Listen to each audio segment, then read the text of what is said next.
Accuracy and me don't get along. Believe me. The bananas. It's not a potassium thing. I'm just a big fan.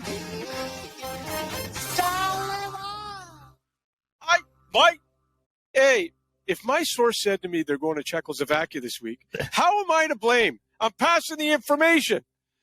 Here he is, one half of the team, Donnie and Dolly, weekdays on Czech television from 10 a.m. to noon. It's our Friday regular and Canucks insider, Mr. Rick Dhaliwal.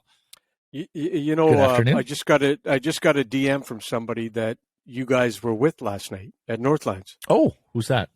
Jamie Switzer. Ask him how many holes he played. Ask him how many holes he played. Hold on. Just stop. So he just DM'd me, missed you yesterday. Mm-hmm. Would have loved to golf with you, hopefully soon. There you go. Good guy, Jamie Switzer. I know, boy, he's a good guy. And he was with you guys. I saw your picture, all you guys. Mm-hmm. I'm happy you guys put Wadden at the back. That's where he belongs. But it was a nice picture. Everybody there at Northlands. Yeah, thanks for coming. Thank you. Hey, listen, I got issues. I got car issues. I know. Yeah, I know you do. Hey, unlike you guys, I don't golf 7 days a week. I'm a busy camper. You two are the only two guys I know in our industry that golf 7 days a week. No. That was my fifth round of the year. I've barely played 7 times this year. Yeah. We were holding that spot go. for you in the final foursome, Ricky, in case you could zip on over after the show and make it. Alas, it will have to be another time. Henderson said to me a week ago, does anybody golf more than these two? It's ridiculous. Henderson is wrong often. Yeah. Kuzmenko, he's in town. I hope he enjoyed the fish at Blue Water. I presume he's going to Elisa tonight. Are they going to keep Francesco away from him, or is Francesco part of the recruiting party? That's a good question. So Kuzmenko and his agent, Dan Milstein, and the other agent, so his partner, all three arrived in Vancouver yesterday afternoon from Edmonton. The tour is going to end here, folks. After Vancouver, there are no more interviews, and then we are expecting a decision next week. I always get asked, and I just somebody DM'd our show today as well.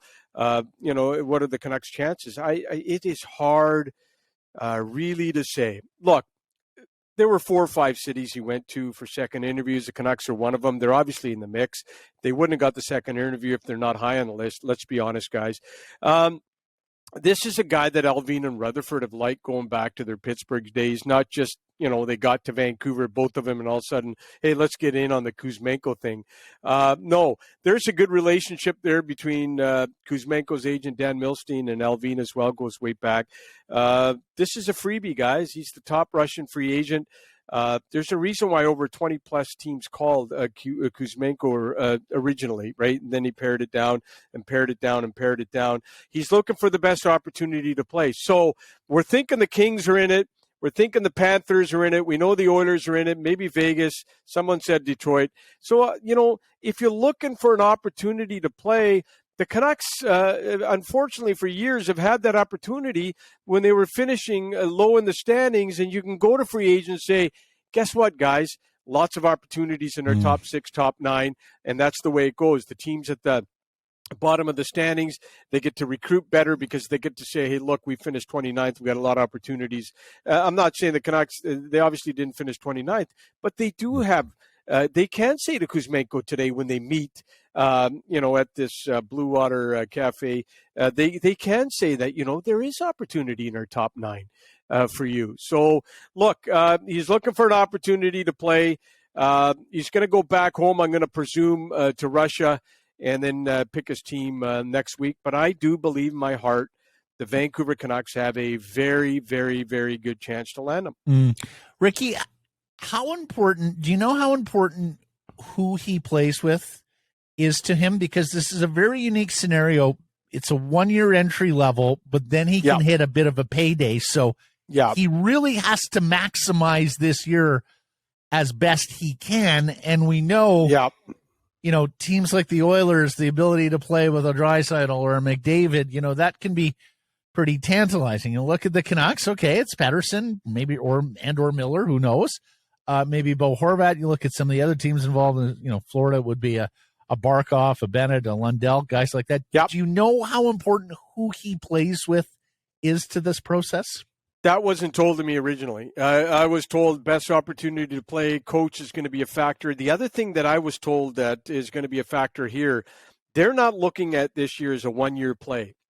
They're looking for a team that's got the cap room in years 2 and 3 to accommodate this player as well.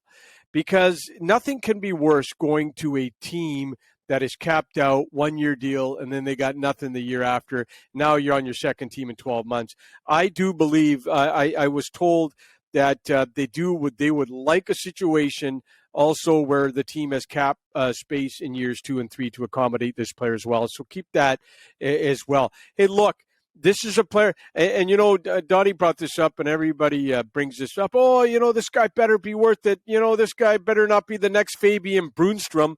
Remember Brunstrom in 2009? Dave Nonis was the Canucks GM. The Canucks were in the mix there. 22 teams showing interest. I believe the Canucks were one of the finalists to get him. He went to Dallas. I think he scored a hat trick in his first game, and then after that, he was filtered out of the league and just wasn't a factor. I don't think this guy is going to be like him. I've talked to my sources in Russia. They really feel this is a player that can play at the National Hockey League level. There's no question. And here's another one for you guys. When you listen to Alvin or Rutherford talk about this player, they are genuinely excited about him. And, these are guys that have been watching this player, not just this past 6 months or 9 months or 12 months. They've been watching this player for quite some time. So I don't expect him to be a flash in the pan. Only time tells. He's got to come over here. He's got to do like everybody else. He's got to prove it. He can play at the NHL level. He's got to earn his ice time, earn his position. He's got to do all that stuff.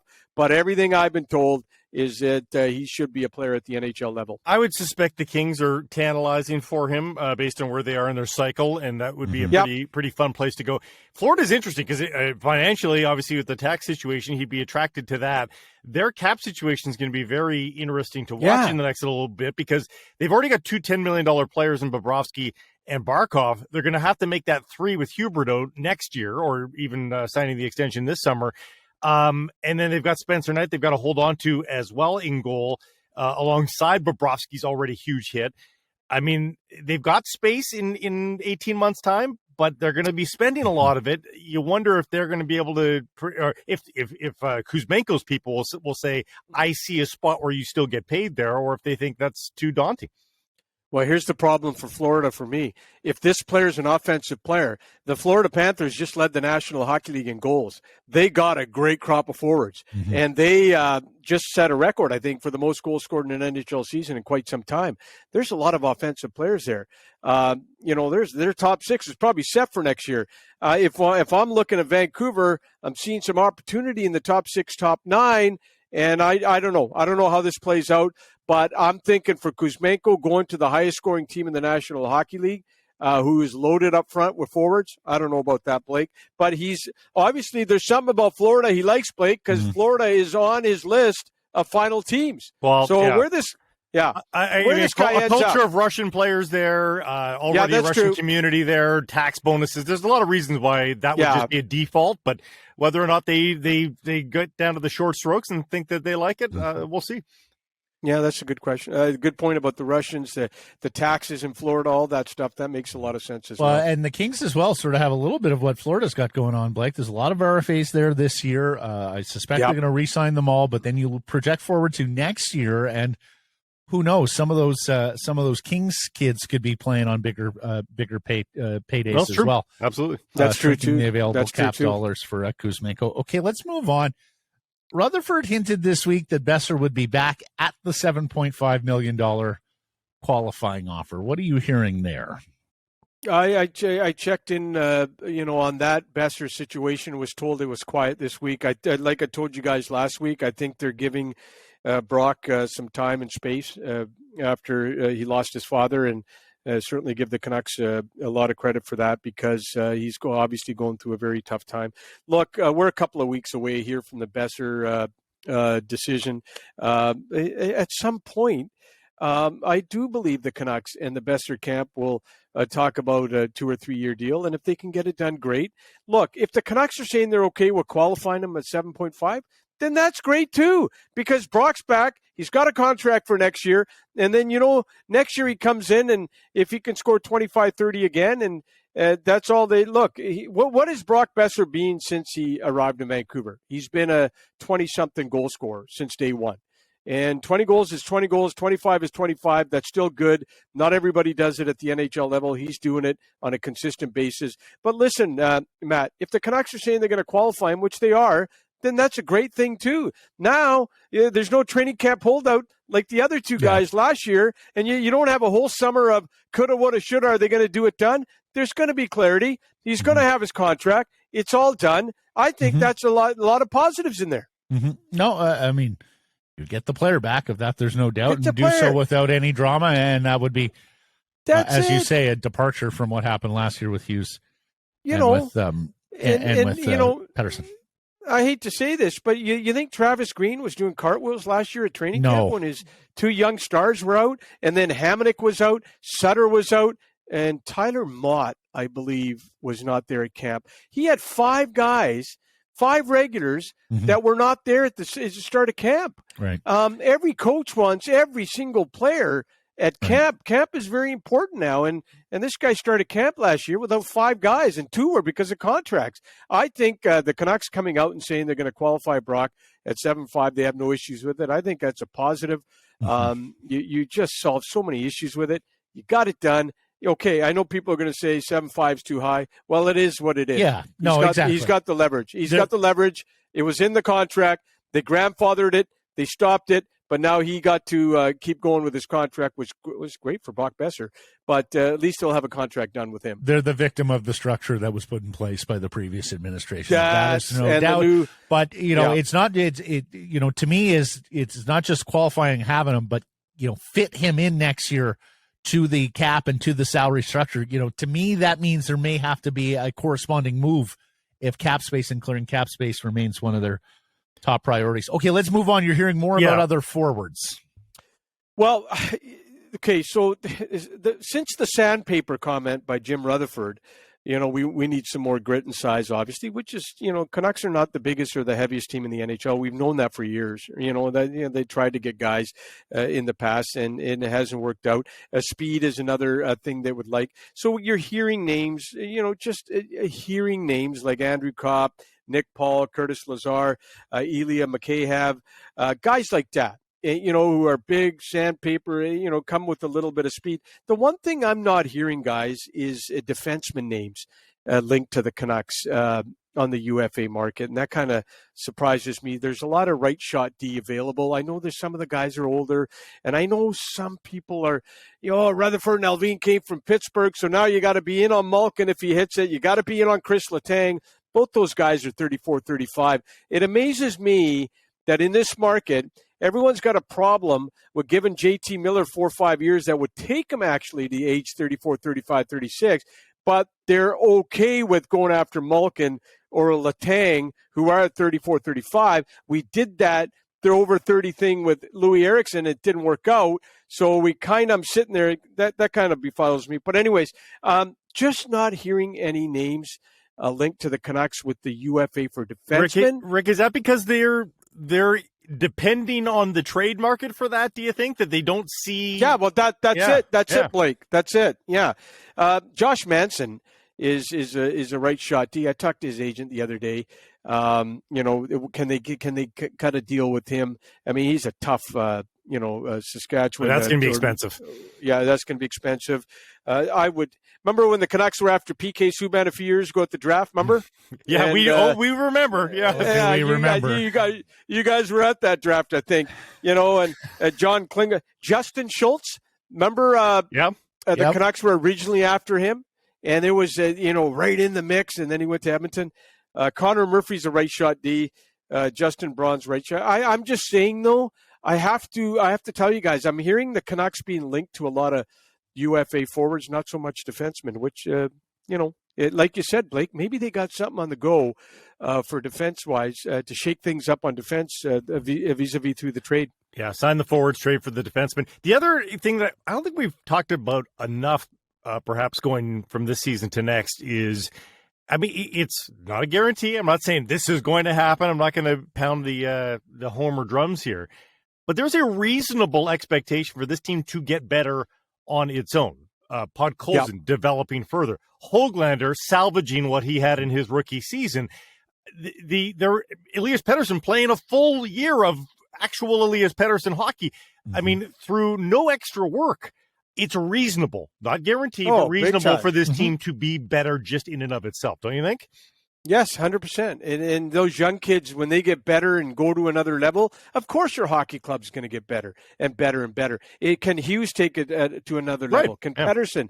And it's interesting about Pettersson that it did come out that the wrist was bothering him, his slow start, because we were told the wrist was not bothering him.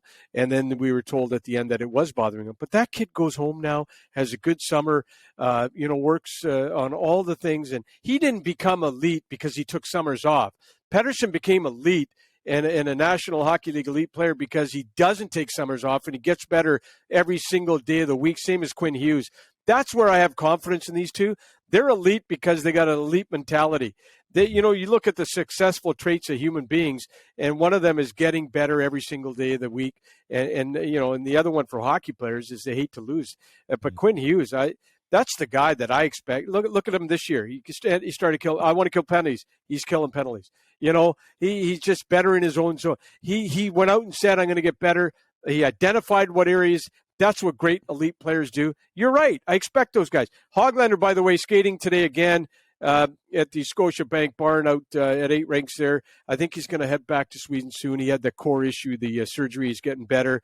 So Hoglander's a guy who had some issues with Boudreau, the 200-foot game, kind of got in the dughouse, healthy scratch, fourth line, some games 8 minutes, 9 minutes, 10 minutes. You got to earn your ice time with Bruce. You got to play in all three zones. So Hoglander is going to be a player that when he figures it out in all three zones, he's going to be a heck of a player. He's got the offensive zone figured out. He's so good offensively. Now you got to do the other stuff to please the coach. So expect him to get better. But you're right, Blake. All these guys, all these young kids go and get better. The team's obviously going to get better. Lastly, buddy, I know you guys were talking a little bit about World Cup on your show today. It's coming to BC Place. We're doing the same on our Bodog poll question. Give me your favorite memory at BC Place, Ricky. All the years you've been in this town covering sports, going to events, acts. What's your favorite all-time BC Place memory? Well, there's no question for me. It was the Western Finals for the BC Lions in the early 80s. By the way, the first ever event at BC Place was a Whitecap Seattle Sounders game. I went to that. There was, the place was packed. It was just state of the art at the time, right? Like it was state of the art. It was state of the art. And that was my first, the first ever event. I went to that, but it was the Lions Western Finals against Cal Murphy and the Blue Bombers, and it was just Roy DeWalt, Mervyn Fernandez, and that group. And watching those guys in the early years, I'm sorry, but for me, I'm going back there. And some of those Western Finals were so good. And, it's just Don Matthews, my good pal Nick Hebler, watching those guys play in the early 80s at BC Place. The stadium was rocking. It was packed. It was beautiful. It was a great time as a kid growing up in this city in the early 80s, going to BC Place and watching the Lions. They were bigger than the Canucks. You know what? That was it for me. Nothing comes close after that. I would have thought you were going to pick 94 when Louis kicked the field goal. Were you at that game? Yeah. No, at 94, I was living in Wetaskiwin, working at a small radio station there. Is that Price laughing? Yeah, no. Is that Price? No. You see, here we go again. Oh, boy. First of all, hey, Mr. Harvard and Princeton or whatever you call yourself, Blake, where's Wetaskiwin? Just out of curiosity, where's here Wetaskiwin? We go. Geography. Where's Wetaskiwin? Is in between Edmonton and Calgary, just east of, sort of Red Deer. Is he right? Yeah. Anyways, hey. Am I right? Yeah, you're right. God damn it. Listen, here's something about Wetaskiwin you guys don't know about. The great Neil McRae. And I got to work with Neil. He was one of my all-time favorite people. I love Neil. I miss him. Neil McRae worked at the same station I did in Wetaskiwin, Alberta, obviously years before. And then we hooked up at NW. And, at Wetaskiwin, I was there in 94. So I had to watch Louis, and then I had to watch the Canucks lose Game 7 all by myself in a small little rinky-dink apartment. It was tough times. Because 94 was such a great year for sports fans in Vancouver, excluding Game 7. But a lot of good hockey other than that Game 7. Blake was close. more I don't north care. of Red Deer than east of Red Deer. It's just sort of a little bit south of Edmonton. But it's the little laugh that pissed me off. It's the little smugness. I know, as it should. It's as the smugness. It's smug. No, it pisses me. He's smug. Here's prices up here. We're all down here.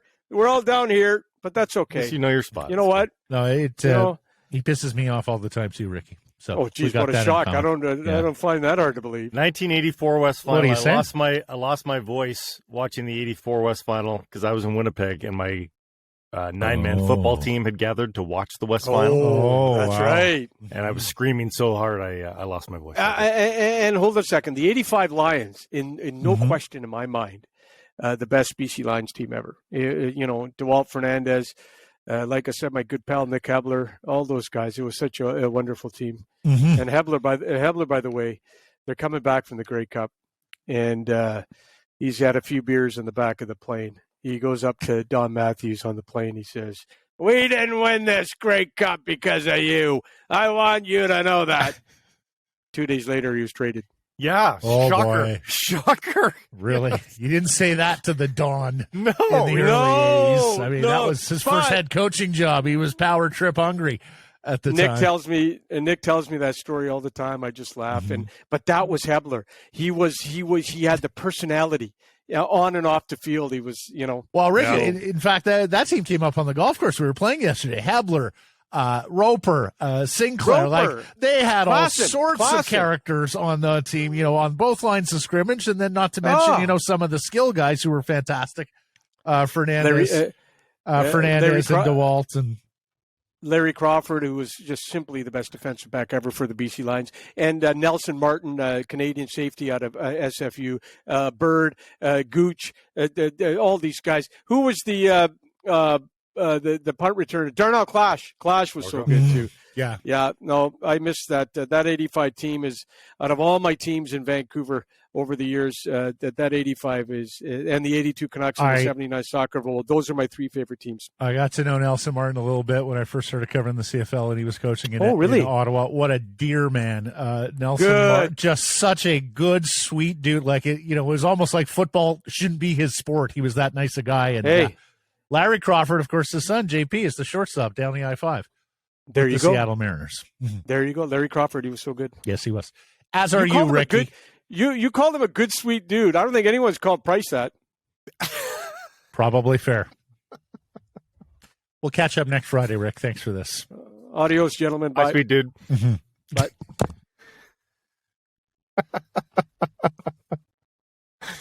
He's an instant smile. He really is.